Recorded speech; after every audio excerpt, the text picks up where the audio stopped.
If you want a big SUV with 7 seats and 4-wheel drive, but you don't have big bucks to spend, this car could be the right one for you. G'day, I'm Matt. This channel's called The Right Car, where I help you find the right car for your needs. Could this be it? It's the SsangYong Rexton, which you may have heard of but aren't too sure about. And it is a diesel 4x4 7-seat SUV with a very low price tag compared to most of its rivals. Anyway, I'm going to tell you all about it and tell you what I think are its best competitors in this review. Stay tuned. There are 3 different models in the Rexton range. This one here is the top spec version. It's now called the Sport Pack. It used to be called the Black Edition, but it's the same car. So it's got a bunch of standard stuff that I'll tell you about in a sec. But first I want to tell you that the entry-level version is very attractively priced, and it has a bunch of stuff this car gets anyway, including 7 seats, a diesel engine, and 4-wheel drive with low range. Plus, good stuff like LED headlights, 18-inch alloy wheels, a 12.3-inch driver info screen, an 8-inch media screen with Apple CarPlay and Android Auto. You also get heated and cooled front seats, which is pretty good. Electric front seat adjustment as well. So it's got plenty of stuff in the base model car that you probably don't need to spend extra if you want the nicest experience on the inside. If you do want to spend extra and get a few extra niceties, then you can choose the ultimate version. It costs $7,000 more, but you get Napa leather interior trim, heated second row seats. You also get third row air vents and a fan controller, which is probably important for people who are looking for a 7-seater that has accommodation in the third row that you might actually want to spend some time in. But I'm going to tell you more about the third row when it comes to the safety section, so stay tuned for that. And then there's this version here, which is called, as I mentioned, the Sport Pack. It's the only one that gets 20-inch wheels. They're black, and because it was called the Black Edition, it's still got a bunch of black exterior highlights, grille, roof rails, and some other stuff around the body of the car too. So I don't necessarily think you need to spend this much money on your Rexton, but you tell me in the comments section below. The alternatives that you should be considering will depend on what your preferences and priorities are when you're looking at a car like this. If you want a budget-friendly, affordable off-roader, then maybe you should be looking at the Mitsubishi Pajero Sport as the next best alternative to this. It is a little bit more expensive spec for spec, and if you want a really highly spec'd one, you're gonna have to spend quite a bit more than this, but it does have a lot going for it, and it is a pretty robust 4x4. And if you have a bigger budget, then you might want to be considering the Ford Everest, which I think is actually the benchmark in this segment. If you're looking for a 7-seater with 4x4 capability, yeah, go for it because it's fantastic, and I think it'd be money well spent, even if you can only afford the base model Ambiente, which is still in the $60,000 range for a 4x4. And if you just need 7 seats or lots of space, then really you should be looking at a Kia Carnival because it might be a people mover, but it's got space in abundance. It's a fantastic car, and I reckon it could be the right car for you if you don't need 4-wheel drive, that is. The SsangYong Rexton is a large SUV with 7 seats as standard, but it isn't actually that big compared to some of its rivals. It's just over 4.8 meters long and 1.8 meters tall. So those roof rails might actually be a bit of an issue for low car parks. As I said, 7 seats, so is the boot big enough? Sometimes it has a proximity unlocking opening tailgate, which means that it'll electronically open the tailgate for you when it senses that you're close. Sometimes it just doesn't work, which is a bit weird. Now, when it comes to boot space, you'll see the figure on your screen now for this 7-seat configuration. It's not setting any new standards, but you can also remove this little section here, so you get even more space. Just excuse the kookaburras in the background. Now, these pull tabs are a little bit annoying. They can fling forward when you fling the seat forward. They're not as good as little grip handles that you find in some other 7-seaters, but when you do lower those seats, you get more than 600 litres of cargo capacity, which is definitely enough for a family of 5 and a week's worth of luggage if you pack light. The interior of the Rexton definitely feels quite upmarket for the money that you're paying for it. I'm a big fan of this stitched finish across the dashboard, and it's on these Napa leather seats as well. So the material quality does appear to be very good. There's also some interesting finishes with this shiny silverish, it's got a nice texture to it, that actually. And then you've also got some mesh finishes on the doors as well. I don't think that it's necessarily the most upmarket experience, but then again, remember the price that you're paying for this car. It's not necessarily expensive, right? One thing I do like is that it doesn't have a whole bunch of piano black throughout the cabin. So there's a little bit here and there, but it's not in the places where you're typically going to always end up with dirty fingerprints. And I like that. And I also like that there's massive buttons everywhere, basically. There's all the climate control buttons here. There's a nice, easy to grab knob. Sorry for saying that way. There's also down here the heating and cooling for the seats. You don't have to do anything through the screen like so many other new SUVs these days. All the climate stuff is kept separate, and I like that. There's an 8-inch screen, as I mentioned, Apple CarPlay, Android Auto. You have to plug it into a USB. It's not wireless. There is a wireless phone charger here, but the actual screen itself isn't fantastic. It's a little bit hard to see, which is one thing that I actually think is an issue with this. It's got this sheen on it, which when you look at it in certain daylight, it's just really hard to actually see what's on the screen. And also it doesn't have a home button, so it can be a little bit frustrating to interact with the screen itself and the menus on the screen. But I do love this bigger 12.3-inch driver info screen, which has the info you would expect there. There's a digital speedo, trip computer, media stuff, and it also is available as standard in the base model cars. So it does lift the cabin ambience quite a bit, if you ask me. In terms of storage, you've got plenty actually. A couple of cup holders, as I mentioned, that wireless phone charging tray there. You've got big bottle holders in the doors and a decent sized little center console box there. So yep, everything's pretty well catered for up front. Let's check out the second row.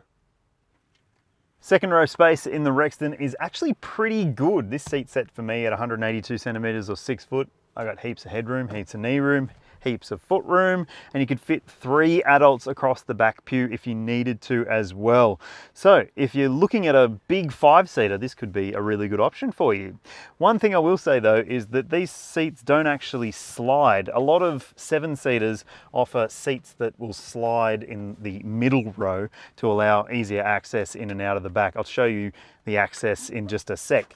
But let's talk about storage in the back here. You've got map pockets on both of the seats. You've got bottle holders in the doors, a flip down armrest with big cup holders and a little device slot as well, which is pretty nice. And a little secret cubby hole there for your lollies, which is pretty good. And this back seat also has heated outboard seats too. So that'll keep people happy, no doubt. If you've got kids, ISOFIX points in the window seats, 3 top tether points as well, so that's nice to know. There's rear seat air vents, and you've got power down here as well, a couple of USB ports, a little storage section down there. And one of the interesting things about this car is, like some of those other Korean brands, it's got these controls on the seat here where you can actually adjust the front seat rider's position or just make it uncomfortable for them if you want to do that. So that's kind of neat. Third row space, hey? Just so you know, I had to move the driver's seat forward so I could perform this tumble maneuver to get into the back row. They are quite stiff, those seats, and quite heavy too.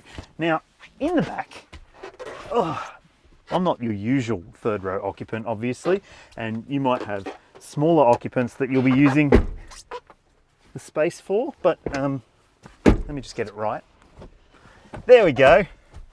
Yeah, it's not going to be comfortable for adults like me anyway. It is definitely a sometimes space, I would say. Not as accommodating as some of those other 7-seaters that I've mentioned, especially the Ford Everest. I think it's the class leader when it comes to rear row occupancy space. But it does have some nice things, like you've got vents down here, but only on one side. There's a fan controller as well. So it's not necessarily the most accommodating space for third row occupants. Yeah, I wouldn't use it all the time. If you choose a Rexton, you're going to get a 2.2 litre 4-cylinder turbo diesel, and you can see the power and torque outputs on your screen now. They are competitive, but not necessarily class leading. Every version comes with an 8-speed automatic transmission with an electronic shifter, which is a bit annoying. I'll tell you more in the driving section. And it comes with 4-wheel drive. It's a selectable 4-wheel drive system. So it's rear-wheel drive when you want it to be, but also you can choose 4 high and 4 low range. Plus there's an auto locking rear differential too. And if you're interested in towing, there is a 3.5 ton maximum braked towing capacity for this vehicle, which is the benchmark for this class. What's it like to drive? It could be better, but it's not necessarily bad, I would say. There are some elements that I would like to see improved, including the turbo lag from a standstill. So if you are just coming up to a stop and you just suddenly put your foot down, you will notice that it's lurch and then you're off. So that's something you need to contend with, especially if you do a lot of stop-start driving. And it also means that if you are in stop-start traffic and you maybe misinterpret that the traffic's moved on already, that you will have to re-encounter that lag. And it is the most frustrating part of the drive experience from my perspective anyway. I mean, I didn't fill it up with 7 people and nor did I tow 3.5 tons, but in the time that I've had in this car on the highway around town, I reckon it's perfectly well suited to what you would be doing with this sort of car. Now, off-roading, haven't done it for this review. I off-roaded one of these before and they aren't fantastic, especially on the 20-inch wheels. If I was going to buy a Rexton and I wanted to do some off-roading, I would definitely put a set of 18s or 17s with some decent tyres on it, because tyres for this spec, not necessarily fantastic in even slippery grass situations. Had a bit of tyre slip happening before, even in 4-wheel drive. I'm also not a massive fan of this electronic shifter. I've found that it can be a bit hard to basically get between drive and reverse, or reverse and drive if you're doing a parking move or something like that. And also when the electronic park brake is activated, it can be a little bit laggy to deactivate.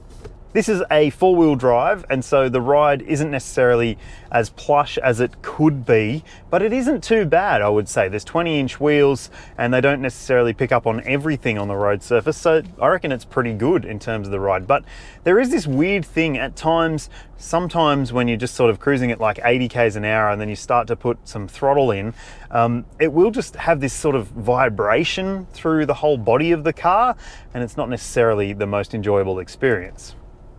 As for the steering, I reckon the steering wheel is actually the biggest concern with it, because it's massive. It sort of feels like you're driving a bus. The steering itself is actually pretty direct and reasonably accurate as well. So in that perspective, yeah, it could be better, but it's not too bad. And that pretty much sums up the Rexton drive experience. Could be better, but not too bad. The Rexton claims 8.7 litres per 100 kilometres for combined cycle fuel consumption. That's what you should be able to achieve across a mix of driving. And if you're wondering what I've seen over my week with this car, you'll see the figure on your screen now. I wasn't too unhappy with that. I think that that's what you would sort of see in most SUVs with 7 seats and 4-wheel drive with a diesel engine. So yeah, pretty good.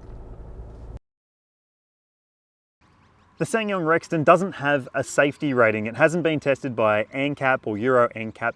So is it a safe car? Well, it's got some of the technology that you would consider to make it safe, including autonomous emergency braking. It's also got lane departure warning, but no active lane keeping assistance. It's got cruise control, but not adaptive cruise control, and it also doesn't have things like junction detection, so it doesn't stop you from steering through a gap that it doesn't think that you'll make. It does have things like blind spot monitoring and rear cross traffic alert, and a reversing camera and a surround view camera on some grades as well, and it's a pretty good camera too. When it comes to the airbag coverage, it's a bit of a concern. So there's curtain airbags, but they don't go all the way to the 3rd row. So if you are planning to use this 7-seater as a proper 7-seater with people in the back row all the time, you want to keep that in mind. Other airbags include dual front, front side and curtains, as I mentioned, plus there's a driver's knee airbag. One of the reasons you might choose the SsangYong over its rivals is its ownership prospects. There's a 7-year unlimited kilometre warranty, and if you're going to use your vehicle for business purposes like Uber, for example, and that means you still get unlimited kilometres. A lot of other brands say you'll get 7 years, but you might only get 150,000 Ks of cover. So that's a nice thing to know. And it's got 7 years of cap price servicing. You'll see the average price on your screen for the service plan. It's 12-month, 15,000 K intervals, which is about what you would expect. And you get 7 years of roadside assist included for free too. So it seems to stack up from that perspective. The SsangYong Rexton might not be the best 4x4 to drive, and sure, those safety considerations might be something that you want to keep in mind with your purchase decision, but the long warranty and the huge value for money make this a pretty strong contender if you are on a very strict budget. But if you're not, I reckon there are better options out there. Tell me your thoughts in the comments section below. Would you choose a Rexton, something else, or would you just go for the Kia Carnival? Good one. Let me know, and if you haven't already, please do like and subscribe. See you in the next one.